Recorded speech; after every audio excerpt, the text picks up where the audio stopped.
Hi, welcome back. Today's video is going to be a January roundup. I have all the products that I have tried and tested during the month of January. I'm going to be sharing my thoughts and opinions on them and telling you whether or not I think they're worth the purchase or not.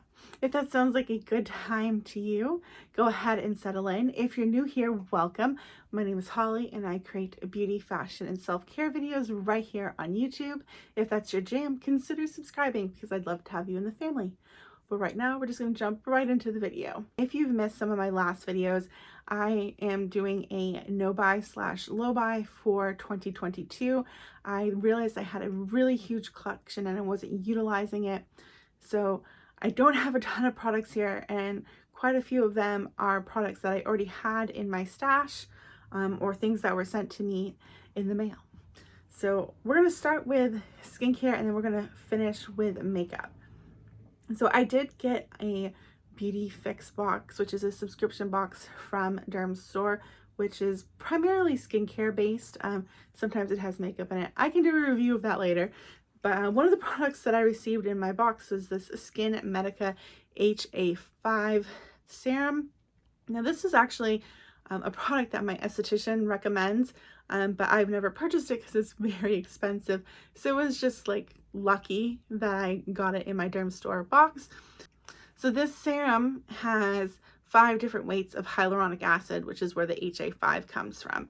And it's really nice to use in the morning as part of your routine because it also has dimethicones in it, which smooths out the texture of the skin, which means your makeup's going to go on really nice. So what I'll do is after I wash my face and when my face is still damp, I'll put this on and then I'll go on with my moisturizer and then SPF and then follow with my makeup.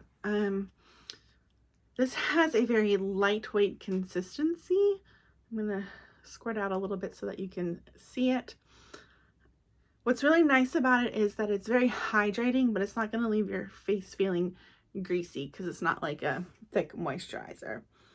So I really enjoy this.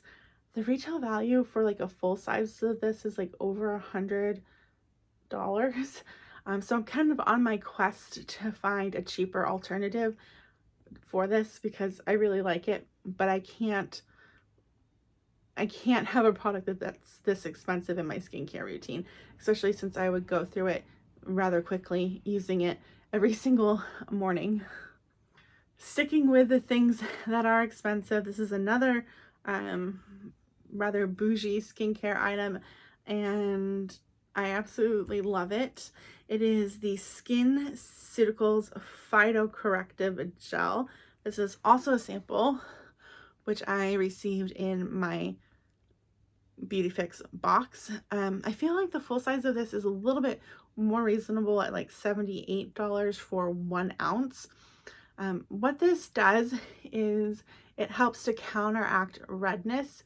So on days when my skin is feeling particularly red, you know, after I've washed it, I will use a few drops of this corrective gel and spread it over my face. And then like in a few minutes, my skin is a lot less red. I don't know about the cumulative effects of it, but I do know that on the day that you use it, your face is less red.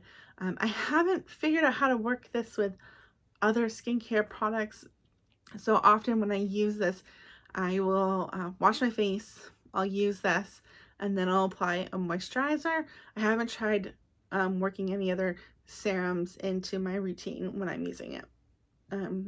But this product is really nice. I have very red skin and I'm probably going to end up repurchasing a full size of this in the future, unless I can find something that is more affordable, that is comparable to this product. The final skincare product that we have is this little sample that I got from Sephora. It is the Ole Henriksen Strength Trainer Peptide Boost Moisturizer. This is just a sample size of his latest moisturizer.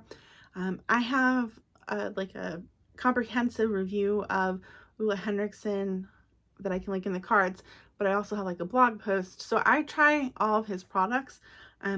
When it said that it was a peptide boost moisturizer, I honestly thought it was going to be like a dupe of the polypeptide cream from Drunk Elephant, but it is not. And Actually, I like this better. Now, I will say it is rather thick and it is rather moisturizing. So this is something that I actually choose to use at nighttime since I have sort of combination skin.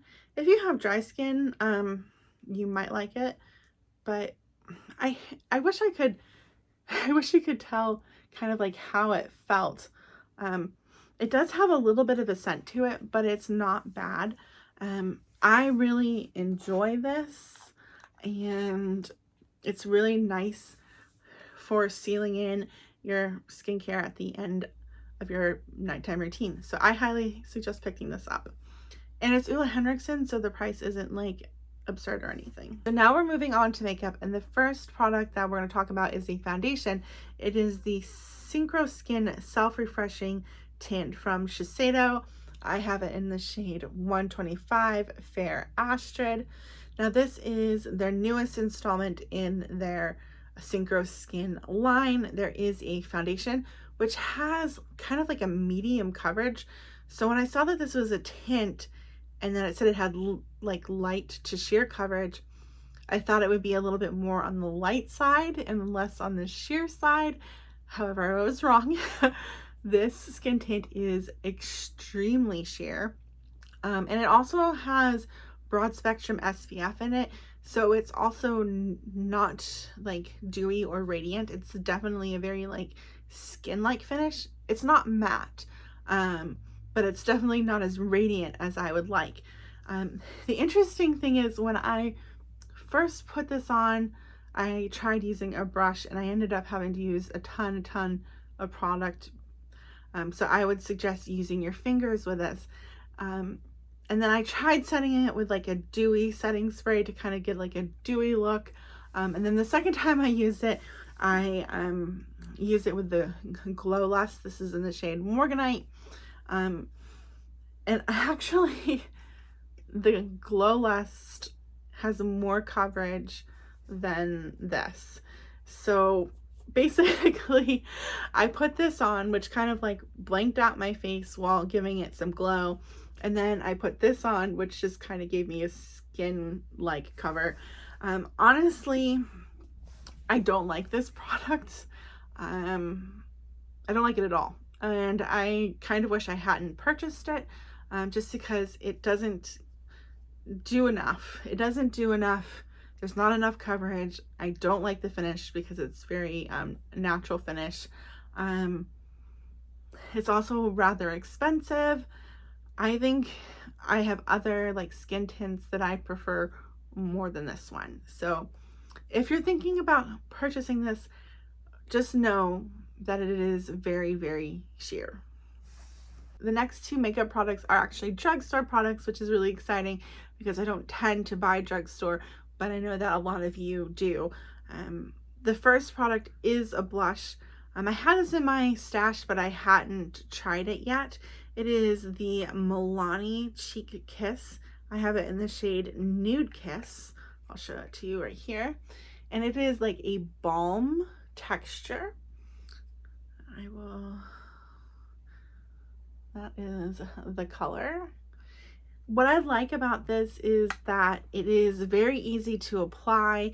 It has just the right amount of pigment, but you don't have to worry about overdoing it. Like, you're not gonna accidentally be like, oh my goodness, that's way too much blush.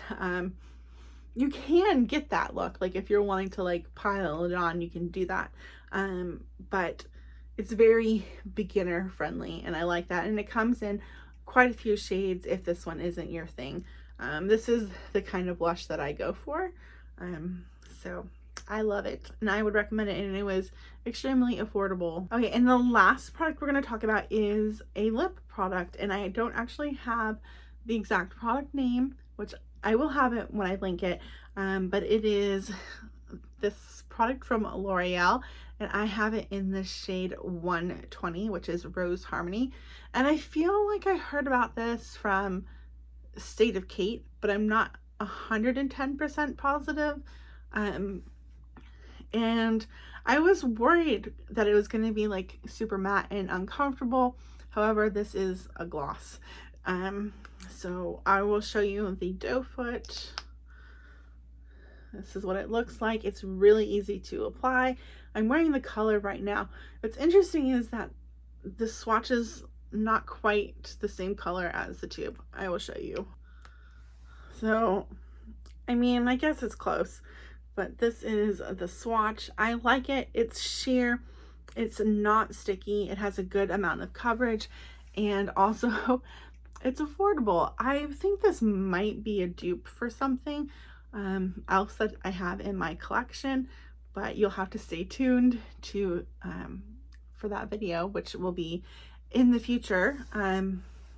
So there you go. Those are the, what, like 6 products? Yes, 6 products that I tried in January. For the most part, I really like them, except for the Shiseido foundation. I'm going to continue to use it, see if I can figure out the way to make it work the best, and I will report back to you. But so far, I haven't had the best luck. So if you enjoyed this video, please give it a thumbs up, or leave a comment with any questions, or let us know some of the products that you tried this year. And until next time, bye.